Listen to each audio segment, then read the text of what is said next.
Hello everyone and welcome to my channel GS tech. आज का हमारा टॉपिक है राज्य की नीति निर्देशक तत्व यानी directive principle of state policy DPSP. Start करते हैं।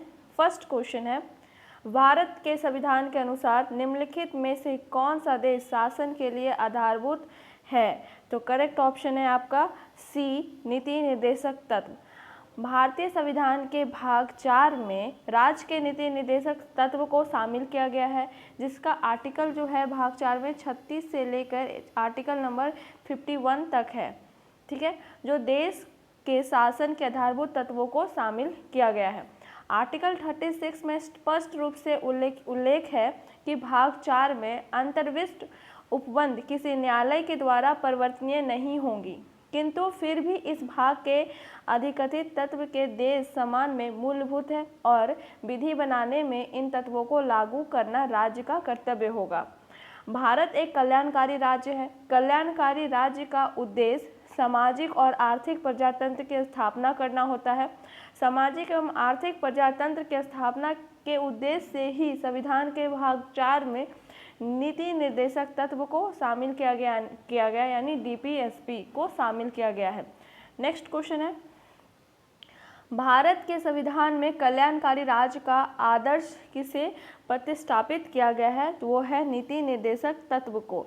भारत के संविधान में कल्याणकारी राज्य की संकल्पना का समावेश राज्य की डीपीएसपी में किया गया है। कल्याणकारी राज्य से तात्पर्य एक ऐसे राज्य से है जहां सामाजिक, आर्थिक एवं राजनीतिक न्याय हो। नीति के निर्देशक तत्वों में सामाजिक, आर्थिक एवं राजनीतिक न्याय स्थापित करने की बात कही गई है। वहीं पे आर्टिकल 336 से आर्टिकल 51 तक अनेक ऐसे प्रावधान किए गए जो कल्याणकारी राज्य की स्थापना के उद्देश्य से प्रेरित है। आर्टिकल 38(1) में स्पष्ट किया गया है कि राज्य ऐसी सामाजिक व्यवस्था की स्थापना का प्रयास करेगा जिसमें सामाजिक, आर्थिक एवं राजनीतिक न्याय का राष्ट्रीय जीवन की सभी संस्थाओं का अनुप्रमाणित करे।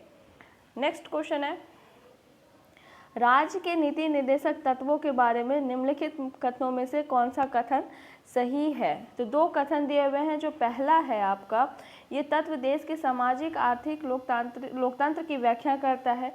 ये कथन आपका सही है। दूसरा है, इन तत्वों में अंतर्विष्ट उपबंध किसी न्यायालय द्वारा परिवर्तनीय नहीं है। तो दोनों कथन जो है सही है। आर्टिकल 37 के अनुसार जो है अंतर्गत शामिल उपबंध को किसी न्यायालय के द्वारा परिवर्तनीय नहीं होंगी, किंतु फिर भी इसमें अधिकथित तत्व को देश के शासन के मूलभूत और विधि बनाने के इन तत्वों को लागू करना राज्य का कर्तव्य होगा।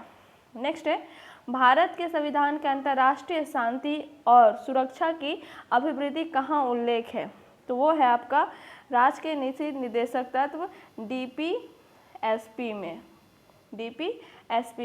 भारत के संविधान में राज्य के नीति निर्देशक तत्व के खंड में अंतर्राष्ट्रीय शांति और सुरक्षा की अभिवृद्धि का उल्लेख है।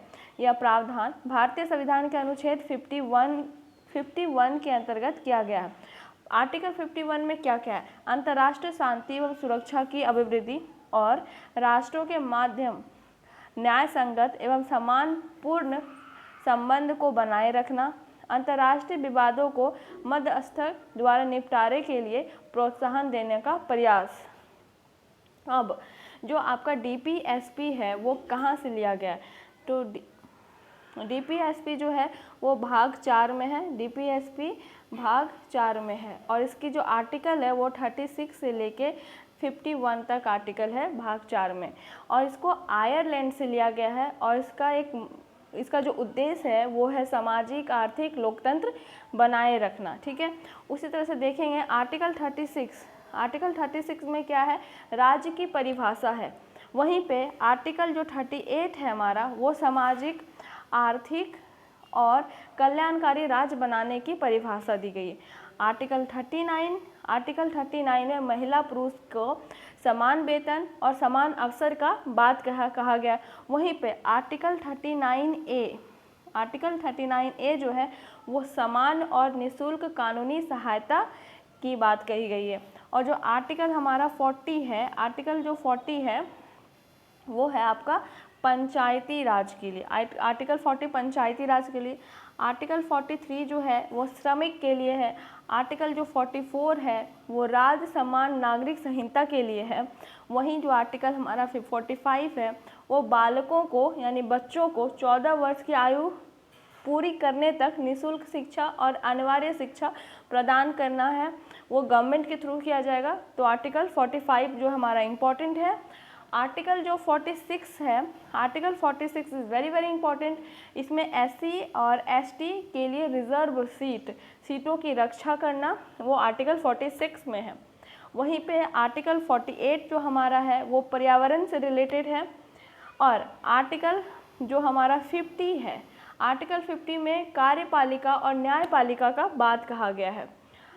और जो 42वां संविधान संशोधन हुआ है, जो 42वां संविधान संशोधन जो 1976 में किया गया है, वो किस किस पे किया गया है, वो 39 में, 39A में और 43 में। जब हमारा मिनर्वा मिल्स वर्सेस भारत संघ कब हुआ था? 1980 में। Thank you very much.